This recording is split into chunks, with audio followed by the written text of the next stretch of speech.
बीमारियों को।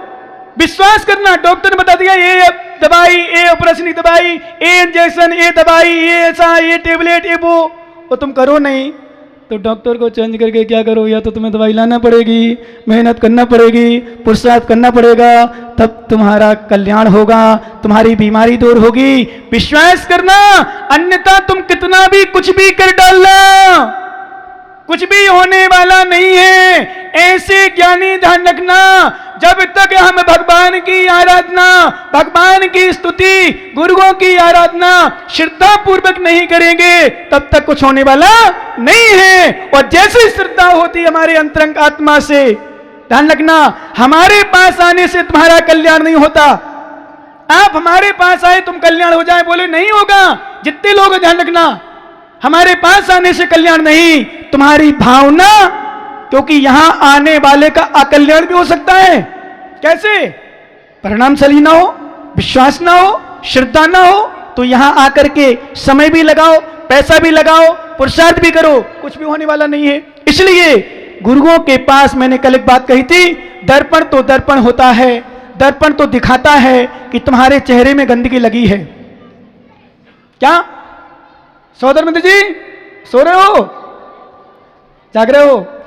दर्पण दिखाता है, दर्पण दिखाता है कि गंदगी लगी है, साफ नहीं करता है, साफ करने वाले आप हो। गुरु दिखाते हैं गंदगी लगी है, साफ आपको करना पड़ेगा। ध्यान रखना, इसी तरह से हमारे परिणामों की निर्मलता, विशुद्धि हमें स्वयं करना पड़ेगा। नाको विज्ञत मायाति विज्ञो नागत मिच्छति निमित्त मात्र मन्यस्तु गते धर्मास्ति कायवत। आचार्य भगवान पूज्यपाद स्वामी ने इष्टोपदेश ग्रंथराज में स्पष्ट लिखा, कोई किसी को ज्ञानी नहीं बना सकता, कोई किसी को अज्ञानी नहीं बना सकता, मात्र निमित्त हो सकता है। दूसरा निमित्त मात्र है, उपादान तो हमारा है, पुरुषार्थ तो हमें करना पड़ेगा। ध्यान रखना, वो बालक, भूल मत जाना उस बालक को। कौन से बालक को? कौन से बालक को? जो संदूक में कुछ रखे था, रोज जाता था, लोगों ने भर दिया। सेठ जी रोज तिजोरी खोलता है, रोज संदूक खोलता है, उसमें कुछ रखता है, वापस आ जाता है, माल भर लिया। बस ध्यान रखना, किसी की बातों में मत आ जाना कभी। और बताओ, सही में तुम्हारी सबसे ज़्यादा लड़ाई इसी में होती है। तुम भ्रम जल्दी करती हो एक दूसरे पर, बहुत जल्दी भ्रम करती हो। इसने ऐसा कह दिया, उसने ऐसा कर लिया। जैसे मैंने बताया था वो पेज की बाड़ी में एक दृष्टांत दिया, देवरानी जेठानी थी, दोनों के बच्चे थे। एक देवरानी दोनों बच्चों को लड्डू ले गई खिलाने के लिए। वास्तव में किसी प्रकार का विचार गलत नहीं था, कोई भावना दूषित नहीं थी। लड्डू जब दिए तो क्या हुआ, जेठानी के बच्चे को छोटा लड्डू चला गया और अपने बच्चे को बड़ा लड्डू चला गया। सत्यनारायण जी, अब बोलो सत्य क्या होगा? और जेठानी ने उसी समय देख लिया। क्या देख लिया? क्या देखा? मेरे बच्चे को छोटा लड्डू, वो अपने बच्चे को बड़ा लड्डू, इतना भेदभाव करती है। अब रुक जाओ, मैं भी बताऊंगी। हो गया तुम्हारा काम। तुम्हारी बुद्धि इतनी चलती नहीं है, इतनी खराब, इतनी खराब, इतनी खराब है। भगवान बचाए तुमसे। तो मैं तो सोचता हूँ सही में राकेश जैसे ज्ञानी जी कैसे लेते हैं? क्या सच में कैसे जी लेते हो भगवान? अभी मैंने दोनों पंडित बोले कुछ बात विषय को लेकर, मैंने कहा एक काम करो, करे तुम लोग जब कार्यक्रम में आते हो तो अपनी अपनी पंडितानुगुली आए करो। बोले महाराज कुछ दिन तो शांति मिलती है, उसी में लटका लाओ। मैंने कहा ए बढ़िया। क्या बोले? कुछ दिन तो विधान में आते, कार्यक्रम में जाते हैं तो उसमें शांति मिलती है कि बिना उसकी आते हैं, वो कहो उसको लटका लाओ तो और हमारे सिर पर मत। मैंने कहा तब तो ठीक है, क्योंकि सही में कुछ दिन तक तो ये सही लगती हैं। बोलो ना हाँ, कुछ दिन तक तो सही लगती हैं और बाद में तो आफत हो जाती हैं। इसलिए फिर किसी ने लिखा है, जब से हुई है शादी आंसू बहा रहा हूं, आफत गले पड़ी है, निभा रही हो, बस निभ रही हो। क्योंकि सार रह ही नहीं जाता बाद में। कुछ दिन की जिंदगी, फिर अंधेरी रात, कुछ दिन की सुख रहता है, कुछ उसके बाद बस परेशान। इसलिए परेशान तो भ्रम पड़ गया। अब भ्रम पड़ गया तो माता तेरी दृष्टि इतनी खराब, तुझे भ्रम हो गया, वो इतना खराब भ्रम हुआ। अब बताऊंगी मैं देवरानी को, उसने भी भेदभाव शुरू कर दिया। वास्तव में देवरानी की बिल्कुल भाव नहीं थी कि छोटे लड्डू उसको दूं, 1% भी नहीं था। धोखे से चला गया, कोई मन में नहीं था। लेकिन तुम्हें भ्रम हो गया। ऐसे सेठ जी को भ्रम भर दिया। उस बच्चे से कहा, बेटा गेट खोल। बोले साहब नहीं खुलवाओ, मेरी संपदा है इसमें। ध्यान है सबको, संपदा है। बोले खोलना पड़ेगा, और भ्रम भर गया। बोले मालिक मत खोलो, हटाया। बोले चाबी दे, चाबी खोली, ताला, कमरे में अंदर गया। संदूक खोल। बोले साहब इसको नहीं खुलवाऊंगा, इसको नहीं खोलूंगा, इसमें ही मेरी पूरी संपदा है, मेरी पूरी जीवन की कमाई है। तो भरने वाले फिर भरने लगे। देखो सेठ जी इसी में माल है जो खोल ही रहा। और जाकर के संदूक में बैठ गया। सभी लोग ध्यान सुनना भैया, जितने लोग बड़े हो छोटे हो सभी। वो संदूक में जाके बैठ गया। बोले खोल इसको। बोले साहब इसको मत खुलाओ, मैं यहां से चला जाऊंगा, अन्यथा मैं नहीं बचूंगा यहां। बोले खोल, क्या रखा इसमें माल। विश्वास करना, सच बता रहा हूं, उसको आखिर में खोलना पड़ा। उसने नहीं खोला, सेठ जी ने उठाया और ताला तोड़ा, क्योंकि चाबी नहीं दे रहा था। संदूक खोली, और संदूक जब खोली, सुनना ध्यान से, उसमें पुरानी फटी चड्डी बनियान थी। सुनना भी, बड़ा रहस्य इसमें, बहुत बड़ा रहस्य। चड्डी बनियान थी, उसमें पुराने कपड़े रखे थे। सेठ जी की आंखें खुल गई। बेटा ये क्या। बोले मालिक बस मैंने देख लिया, इसलिए मैं सुरक्षित रखा था इसको। कहीं मैं बड़ा होकर के, कहीं मैं मैनेजर मुनि बड़ा पैसे वाला होकर के, कहीं संपदा वाला हो जाऊं, तो मैं अपनी औकात को ना भूल जाऊं, इसलिए इसको रखा था। बोले बेटा मुझे माफ करना, चल काम कर तू। बोले गुरुदेव, पिताजी, राजन, सेठ जी, अब मैं तुम्हारे यहां काम नहीं करूंगा। ध्यान रखना, अब मैं काम नहीं करूंगा। क्यों? क्योंकि जब तुम्हें मुझ पर श्रद्धा ही नहीं बचा, विश्वास ही नहीं बचा, मैं तुम्हारे यहां क्या काम करूं, नहीं करूंगा काम। बस अपनी संदूक लेता है, पुराने कपड़े निकालता है और चला देता है। क्योंकि ध्यान रखना इंसानों, मैं हमेशा कहता हूं, कितने बड़े हो जाना, कितने बड़े हो जाना, पर अपनी पुरानी औकात नहीं भूलना चाहिए। ध्यान रखना।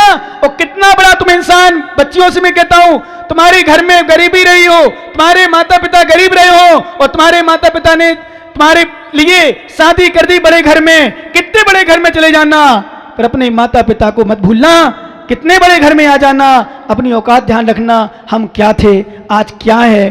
ठीक है, पुण्योदय आता है, कभी पुण्य से बढ़ जाते हैं लोग। कभी कभी हम लोग देखते हैं, चाहे साधु संतों को लो, त्यागी व्रतों को लो, विद्वानों को लो, अथवा विधानसभा लोकसभा आदि चुनाव को लो, अथवा नेताओं को लो। छोटा नेता रहता है, जब तक लोग सम्मान करते रहते हैं, बड़ा नेता आता है, छोटे नेता को किनारे कर देते हैं। यही हालत आज साधु संतों में हो गई। छोटा साधु कुछ करता है और बड़ा आ जाए, कोई इसमें विराजमान हो जाए, अरे छोटे क्या है, कुछ नहीं है। अरे भाई नहीं, जिसने तुम्हारे लिए सब कुछ किया, आचार्य महाराज कहते हैं, उसको कभी नहीं भूलना चाहिए। ध्यान रखना, जितने पात्र बने हो, अपनी औकात को, अपनी पुरानी जीवनी को कभी कभी अपने बैराग के लिए याद रखा करो। हम क्या थे।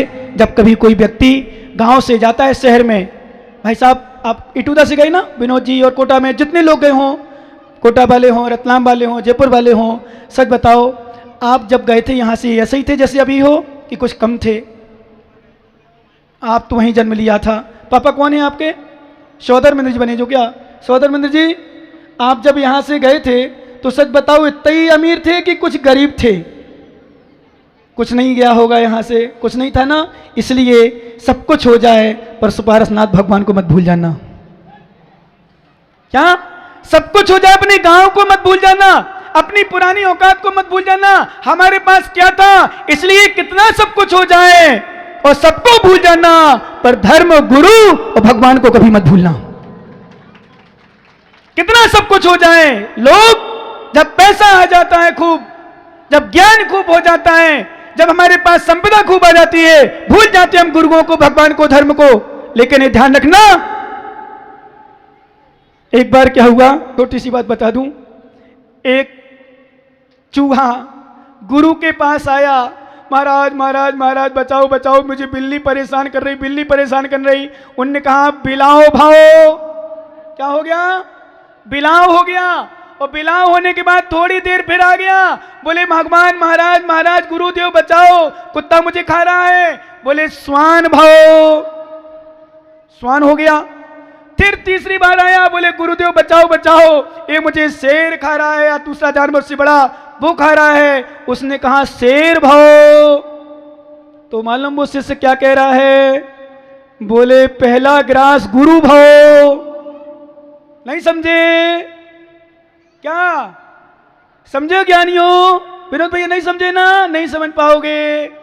गुरु ने जिसने बिलाव से, चूहा से बिलाव बनाया, बिलाव से स्वान बना दिया, स्वान से शेर बना दिया, तो शेर क्या कह रहा? पहला ग्रास मतलब पहली भूख मेरी तुम्हारे द्वारा मिटे, मतलब पहला मैं तुम्हें खाऊं। कौन कह रहा है? कौन कह रहा ज्ञानी? शेर कह रहा है पहला ग्रास गुरु भाओ। तो गुरु राजन भैया, गुरु ने कहा मूसको को मूसको भाओ। क्या हो गया? गुरु में वो ताकत होती है जो नीचे से उठा करके तुम्हें ऊपर कर सकती है, पर विश्वास का नो ज्यादा इगड़म तिगड़म करी ना तो ऊपर से भी नीचे कर सकते हैं। गुरु में वो ताकत होती है तुम्हें उठा करके। अभी देखो इटूदा वाले, अभी इटूदा का नाम देखना, पैच की बावड़ी वाले तुम भी सुनना अपना नाम। अभी एक गांव है आसपास में, बताऊंगा नहीं, मैं इतना नाम लेता था, इतना नाम लेता था, इतना नाम लेता था, इतनी प्रशंसा करता था, शायद पूरे देश में छा गया होगा, क्योंकि जिनमानी चैनल, पारस चैनल पता नहीं कहाँ कहाँ चलते हैं प्रवचन, यूट्यूब और फेसबुक, पता नहीं भयंकर। इतना नाम ले, इतनी प्रशंसा करता था, पर वो तो कहते पहला भाव गुरास भाव गुरु भाव। तो मैंने कहा मूसको को मूसको भाव, ताकि थे जानो। क्या विश्वास करना, आज मेरे मुख से नाम निकलने मुझे संकोच आता है। पूछो क्यों? पूछो क्यों? क्योंकि वही विषय आ रहा है। एक गाथा पढ़ो पर चर्चा करते हैं। आपके पास श्लोक नहीं है, यहां दे दिए कागज? क्या नहीं दिए हो तो नहीं, कोई बात नहीं, एक बार हम पढ़ लें। बहुत सुंदर विषय दिया। अप्य समाना दिट्ठा जीवा सभ्य वित्ता भी सो मज्जतो जोई रे रूसैड़े तू से। ध्यान रखना, आचार्य भगवान, ध्यान दो ज्ञानियों, और सच में ये सूत्र पूरा इटूदा में उतर रहा है, पूरा उतर रहा है इटूदा में। अप्य समाना दिट्ठा, आत्मा के समान सभी जीवों को, सभ्य त्यूणत्था, तीनों भुवन में स्थित जीवों को समाना, समान देखो, एक समान। मैंने सुबह बताया था, पत्थर की प्रतिमा में भगवान देखने वालों, पहले इंसान में तुम इंसान देखना सीखो। क्या कहा था? पहले इंसान को इंसान देखो। हम इंसान को ठुकराते हैं और परमात्मा की आराधना करने जाते हैं, हम गुरुओं को ठुकराते हैं और भगवान की आराधना करने जाते हैं, हम माता पिता को ठुकराते हैं और गुरुओं की आराधना करने जाते हैं। वास्तव में उचित नहीं है, बिल्कुल उचित नहीं है। क्यों? पहले जीव को जीव समान देखो। क्या करें? अप्य समाना दिट्ठा जीवा सभ्य भी त्यूणत्ता भी, जीव तीन लोक में जितने भी जीव हैं स्थित हैं सभी समान हैं। सो मज्जतो जोई, ऐसा योगी जब जीव को समान देखता है। तो फिर मैंने सोचा तुम्हारी प्रशंसा से क्या मतलब है? जब तुम प्रशंसनीय कार्य ही नहीं कर रहे हो, तुम्हारी प्रशंसा से क्या प्रयोजन है? तुम कह रहे हो पहला ग्रास गुरु भाव, तो फिर माध्यस्थ होना पड़ता, विपरीत वृत्तौ माध्यस्थ भावम, ये सूत्र दिया है। तो क्या करे? न रूसई न तू सही, ना उससे रुष्ट हो ना उससे संतुष्ट हो, ना उसकी प्रशंसा ना उसकी निंदा, ना उसका सम्मान ना उसका अपमान, करते रहो अपने हिसाब से, आशीर्वाद है, कोई मतलब नहीं।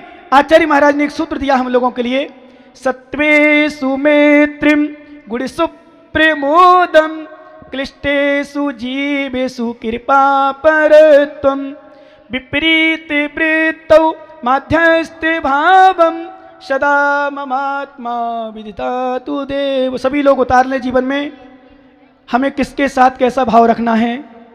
पहले नंबर लिखा सत्येषु मैत्रियम, सभी जीवों के प्रति मित्रता भाव। गुणसु प्रमोदम, गुणी जनों में प्रेम भाव। क्लिष्टेषु जीवेषु कृपा परत्वम, और दुखी जीवों में ध्यान रखना करुणा भाव, दूसरे जीव को देख करके करुणा करना, ध्यान रखना, दया रखना, ऐसे भाव होना चाहिए। और विपरीत वृत्तौ माध्यस्थ भावम, विपरीत वृत्ति वाले से माध्यस्थ भाव होना चाहिए। जो अनादर करे, जो हमारी बात ना माने, जो आज्ञा का उल्लंघन करे, उससे मध्यस्थ भाव। कहाँ की प्रशंसा, जब तक देखा कि तब तक तुम बहुत प्रशंसनीय कार्य कर रहे हो, और वास्तव में इतनी प्रशंसा तुम्हें, क्योंकि एक बात और बताऊँ, मैंने कल परसों एक बात बताई थी, व्यक्ति की परीक्षा, व्यक्ति का ज्ञान परीक्षा के समय होता है। तुमने कितनी पढ़ाई करी? क्या व्यक्ति का ज्ञान परीक्षा के समय होता है, तुमने कितनी पढ़ाई करी? माताओं, मैं आपके बच्चे बच्चियों को कम मानता हूं, तुम्हारे बच्चे बच्चियां हैं, जब समय आए और समय पर तुम्हें धोखा ना दे, खूब पढ़ लिख जाए। आज मैं नरेंद्र मोदी जी का नाम क्यों लेता हूं? भले प्रधानमंत्री बन गए, पर घर में बैठी मां को नहीं भूलते हैं, वो ध्यान रखना। घर में बैठी मां को याद करते हैं, चाय बेचना कभी नहीं भूलते हैं। क्यों? क्योंकि मैं चाय बेचने वाला हूं, मैं चाय बेचने वाला था। ध्यान रखना ज्ञानी, विश्वास करना, कितना भी कुछ हो जाए, ध्यान दो, अपनों की परीक्षा, अपनों की परीक्षा विपरीत समय पर ही पड़ती है। भैया, आज तुम सब कुछ कर रहे हो, राकेश जी, एक गांव वालों सहयोग कर रहे हैं, मत मानना ये अपने हैं। जब तुम्हारी ऊपर विपत्ति आए, कोई समस्या आए, कोई दुख आए, और जब तुम्हारा लोग साथ दे, समझ लेना वास्तव में ये सब अपने हैं। अपनों की कीमत कब, अपनों की पहचान कब? विपरीत परिस्थिति में। ध्यान रखना, इसलिए हमारे आचार्य कहते हैं, विपरीत वृत्तौ माध्यस्थ भावम, विपरीत वृत्ति वाले से माध्यस्थ रहो। अपने जीवन में परिणामों को निर्मल रखो, अपनी आत्मा को संभाल के रखो, मन को संभाल के रखो, और सभी जीवों को समान समझते हुए, विपरीत वृत्ति वाले से मध्यस्थ भाव रखते हुए राग द्वेष मत करो, ना किसी से संतुष्ट, ना किसी पर प्रसन्न। जो जहाँ जो है, अपने अपने कर्म का फल भोग रहा है, अपने अपने फल कर्म का फल भोगेगा। यही भावना लेकर के जब तीर्थंकर, एक बात और बता दूं, एक बच्चे का जन्म होता है, माताओं सबके लिए और सभी लोगों के लिए, सब जब श्रावक जो जेंट्स उनके लिए भी ध्यान रखना, जो जैन नहीं उनके लिए बता दूं विशेष याद के लिए, तीर्थंकर के शरीर का खून लाल नहीं होता, कैसा होता है? सची जी, कैसा होता है? सफेद। ध्यान रखना सौदर मंत्री जी, याद कर लेना, नहीं तो कोई पूछ ले। तीर्थंकर के शरीर का खून सफेद होता है। अब हमारे आचार्य ने तर्क दिया कि जब एक मां अपने बालक को जन्म देती है, ध्यान देना, अपने बालक को जन्म देती है, तो मां के आंचल का दूध भी सफेद हो जाता है। समझ रहे ना? मां के आंचल, जब तक बच्चे का जन्म नहीं होता, तब तक मां के आंचल में दूध सफेद नहीं होता। ध्यान रखना।